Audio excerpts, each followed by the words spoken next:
ہم نے ابراہیم کو پہلے ہی سے ہدایت دی تھی اور ہم ان کے حال سے واقف تھے جب انہوں نے اپنے باپ اور اپنی قوم کے لوگوں سے کہا کہ یہ کیا مورتیں ہیں جن کی پرستش پر تم معتکف و قائم ہو۔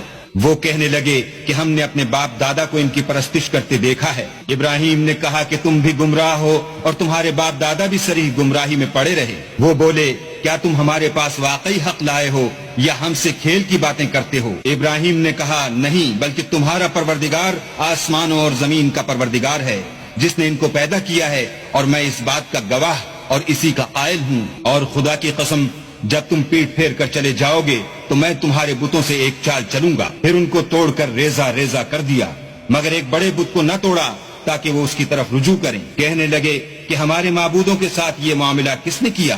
وہ تو کوئی ظالم ہے۔ لوگوں نے کہا کہ ہم نے ایک جوان کو ان کا ذکر کرتے ہوئے سنا ہے، اسے ابراہیم کہتے ہیں۔ وہ بولے کہ اسے لوگوں کے سامنے لاؤ تاکہ وہ گواہ رہیں۔ جب ابراہیم آئے تو بت پرستوں نے کہا کہ ابراہیم بھلا یہ کام ہمارے معبودوں کے ساتھ تو نے کیا ہے؟ ابراہیم نے کہا بلکہ یہ ان کے ان بڑے بت نے کیا ہوگا، اگر یہ بولتے ہوں تو ان سے پوچھ لو۔ انہوں نے اپنے دل میں غور کیا تو آپس میں کہنے لگے بے شک تم ہی بے انصاف ہو۔